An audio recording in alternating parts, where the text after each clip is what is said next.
Dear students, in this video we'll deal with the biology chapter number 4, absorption by roots, the processes involved.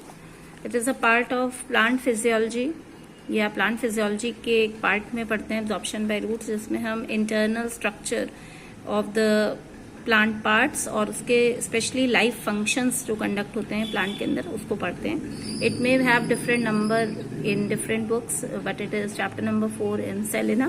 So let's see the topics of this chapter one by one. The first topic is absorption by the roots. Roots क्या होती हैं? Roots का function पेड़ में, as you all know, is to absorb the water and mineral nutrients from the soil. Roots जो है water absorb करती है सॉइल से, मिनरल न्यूट्रिएंट्स को एब्जॉर्ब करती है, और थर्ड फंक्शन है कि रूट्स जो है प्लांट को सॉइल में फिक्स करने का भी काम करती हैं. Otherwise the plant will droop down और it will not be able to stand properly in the soil.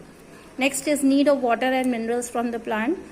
Water और मिनरल्स की क्या आवश्यकता है प्लांट में? तो सबसे पहले है फोटोसिंथेसिस. फोटोसिंथेसिस में आप जानते हैं कि वाटर का यूज होता है. अगर आप इक्वेशन देखें तो वाटर आपको रॉ मटेरियल की साइड पे भी दिखेगा और प्रोडक्ट की साइड में भी दिखेगा. बिना वाटर के फोटोसिंथेसिस नहीं हो सकता है. Although in photosynthesis only a very small amount of water is used. Water बहुत कम यूज होता है, 1 to 2% वाटर यूज होता है फोटोसिंथेसिस में. लेकिन जो ऑक्सीजन इवॉल्व होती है फोटोसिंथेसिस में वो वाटर के ब्रेकडाउन से ही इवॉल्व होती है, जो हम फोटोसिंथेसिस चैप्टर में देखेंगे. इसलिए photosynthesis is requires majorly the water. Next is transpiration. 99% water जो पेड़ का होता है वो ट्रांसपिरेशन में इवेपोरेट हो जाता है to keep the water body cool. And next is transportation. जितना भी फूड सब्सटेंस है जो पेड़ के अंदर लीव्स में बनता है, जैसे स्पेशली शुगर, वो वाटर जो प्लांट बॉडी में सॉल्यूशन के फॉर्म में अप और डाउन मूवमेंट में ट्रांसपोर्ट होता है. Mechanical stiffness, as you all know, का अगर वाटर किसी भी सेल के अंदर इनवर्ड मूवमेंट करेगा तो वो प्लांट टिश्यूज को स्टिफ बना देगा, और वो बहुत जरूरी है क्योंकि अदरवाइज प्लांट जो है वो सॉइल में प्रॉपरली स्टैंड आउट नहीं कर पाएगा. Next is need of mineral nutrients. Mineral nutrients में जितने भी मिनरल्स हैं like sodium, potassium, calcium, magnesium, zinc, all these are required by the plants. Some are required in very small quantities. कुछ बहुत कम मात्रा में चाहिए होते हैं, कुछ बहुत ज्यादा मात्रा में चाहिए होते हैं, तो उनको कहा जाता है micro and macro nutrients respectively.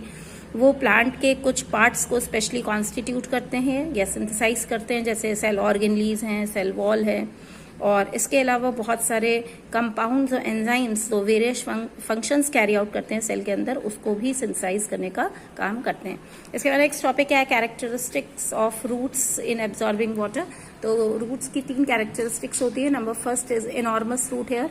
जितने सारे रूट हेयर्स हैं तो इसका मतलब इनका सरफेस एरिया भी ज्यादा होगा. जितना ज्यादा सरफेस एरिया होगा वो उतना ज्यादा वाटर को एब्जॉर्ब करेंगे. नेक्स्ट है root hairs contain cell sap. तो ये रूट हेयर का स्ट्रक्चर है, it is unicellular and as you all can see that hair is a vacuole made in the centre in plant cell. इसके अंदर cell sap होता है, that is a mixture of water and mineral nutrients. और क्योंकि इसका concentration बाहर के मुकाबले जो सॉइल वाटर उससे काफी ज्यादा होता है, तो वाटर अपने हाई से लो कंसंट्रेशन की तरफ मूव करता है, जो अगेन एक प्रोसेस से हेल्प करता है वाटर को सॉइल से एब्जॉर्ब करने में. और तीसरा है the cell membrane is very thin and semi permeable. जो ये सेल मेम्ब्रेन है इसकी रूट हेयर की, ये सेमी परमेबल होती है, मतलब कि ओनली सॉल्वेंट मॉलिक्यूल्स को अलाउ करती है inward movement from soil water to the cell sap. Next topic is the absorption and conduction of water and minerals by different processes, in which the first process is imbibition. Imbibition एक process है जिससे dead और living plant cell दोनों water को absorb करते हैं surface पे, जैसे कि due to the hydrophilic nature of certain cell substances like cellulose or proteins, they absorb water, they show affinity for the water. और इसीलिए आप देखते हैं कि बारिश के सीजन में जो वुडन डोर्स होते हैं वो स्वेल अप हो जाते हैं वाटर के इम्बिबिशन से. And this type of imbibition pressure is also seen in the germinating seeds. और फिर जब ड्राई सीजन आता है तो वाटर उसमें से वुडन डोर्स में से एक्सपेल आउट हो जाता है and you feel easy to close the wooden doors. In the next video we'll deal with the further topics.